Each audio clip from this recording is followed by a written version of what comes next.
Hey, what's up guys? It's me, Anthony. I'm here to give you guys another video. This time it's going to be something a little bit different than the movie reviews that you guys are used to. I'm going to be giving you guys the movies that I am looking forward to the most that may be a little bit underrated for the month of May. These movies may be a little bit under your radar, so let's talk about them. So the first movie that caught my eye that I thought that people probably weren't going to be talking about is called The Waterman. This movie is directed by David Oyelowo. I think I'm butchering his name. But this is the directorial debut for David, and I think this looks pretty cool. It reminds me of the movies I used to watch as a kid, the adventure family films. We don't get a lot of those in current media. A boy sets out on a quest to save his ill mother by searching for a mystical figure said to have magical healing powers. Like I said, we don't have a lot of adventure films, family adventure films like we used to have.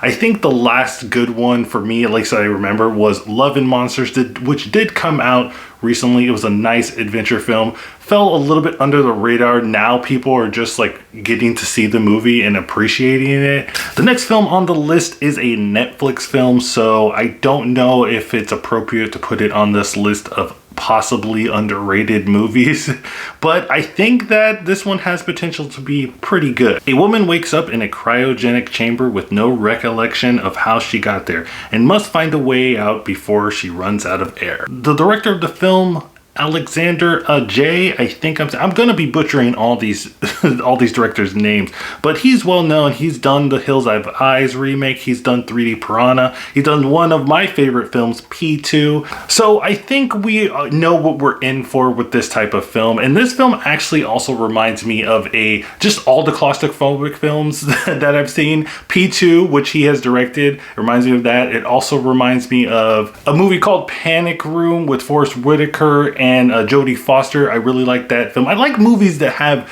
just like one setting, that like thriller films that's focused on just one area. I think it just hypes up the thrill. And Oxygen looks like it's going to be just like that. It also, if we're just talking about movies that it reminds me of, it also gives me a feel of this Ryan Reynolds movie called Buried, where he's just stuck in a coffin and he's trying to get out. If you have claustrophobia and I don't think you should be watching this film. The next movie on the list is called Seance. A young woman who arrives at the Fairfield Academy following one of the students' untimely violent death discovers that the school isn't what they seem to be. This movie is directed by Simon Barrett. He doesn't have a lot of directorial credits to him. He's done a segment on VHS2. He also done a little bit of short stories and documentaries. So this is kind of like his first full feature film. And it looks interesting. It had definitely up my alley. I mean, it's like horror. I like horror movies. I've kind of turned into a horror channel, which is kind of weird, but I don't mind. But overall, I think this movie gives me a lot of Buffy vibes. It definitely looks kind of cheesy in that sense, but also which comes with that Buffy vibes. You know, I'm older. You know, when I was watching Buffy, I was a little kid, but now that I'm older and I see this teen drama stuff, I'm not really into that kind of stuff. So there definitely a lot of vibes of that in the trailer.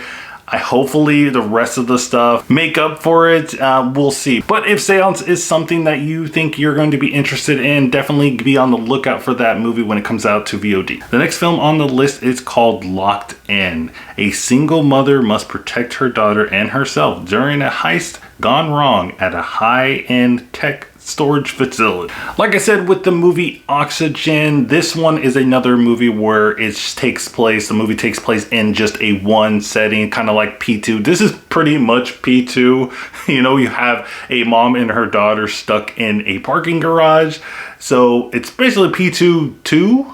Again, this is just my kind of taste, and with all the movies on this list, these are just something that I think that are going to go under the radar, and I think that you should probably check out. It doesn't look terribly bad. The acting doesn't look horrible, but when you're just focusing on a few characters, I think, you know, we can forego all the acting requirements that we need. The next movie on the list is The Retreat, and this one was weird because there's like 3 movies coming out this year called The Retreat. Exact spelling, exact year. But this movie follows a lesbian couple with a rocky relationship that goes to a pre-wedding retreat and end up fighting for their lives when a group of militant serial killers try to murder them. I can already tell that this movie is going to cause a lot of drama, if you will. We have a lesbian couple, we have some supposed like militant people, which is kind of familiar with something that happened early on in the year, and they put them together, and I can already see the conversation coming out of this movie.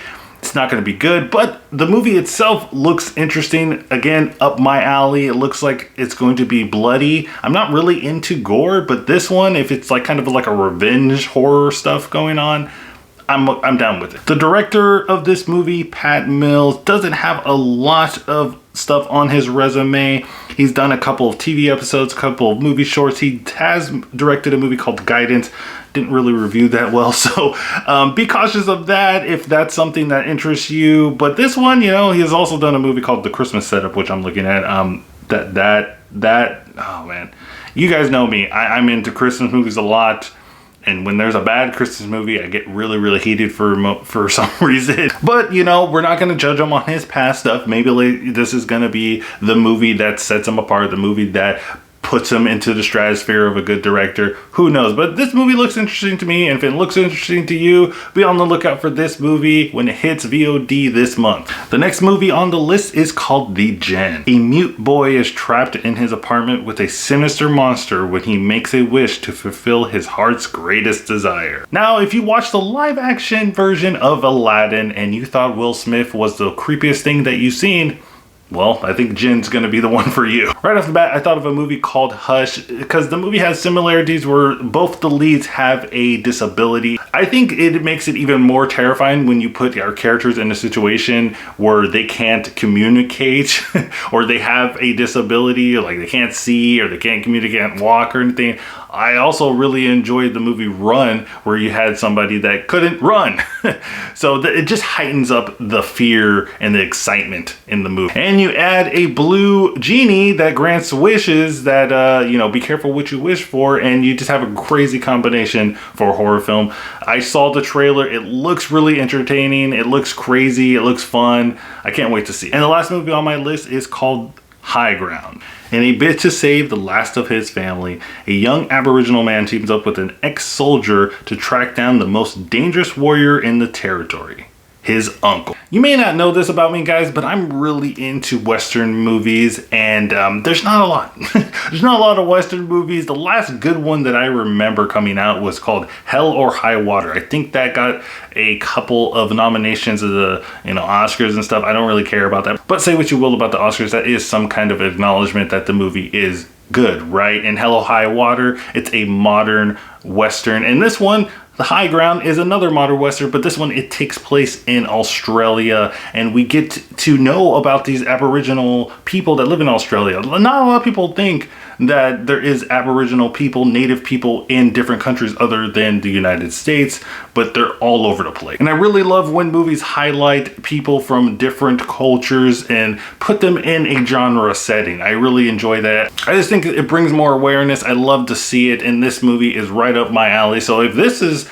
something that you're into, if you're into Westerns, you're into modern Westerns, I know some people aren't, but I think you should definitely give High Ground a chance when it comes out on VOD this month. So guys, that is going to be my list for movies that are possibly going to be underrated this month or this entire year. If you guys have a list of movies that you think that nobody is going to be talking about this month, put them in the comments down below. If you're mad at me because I didn't put your movie on this list, put it in the comments down below. It really helps my channel. Also guys, if you want more information on these movies, you know, you can always search them, but I'm going to help you out, and I'm going to put some trailers down in the description down below so you can check out the official trailers for those films. Also, I'm going to put the release date for all the films. If I didn't put them on the screen already, I'm going to put them down there so you can check them out. But thank you guys for watching this video. I know it's kind of different than what I usually do. I'm trying to change things up on the channel because, you know, it's hard.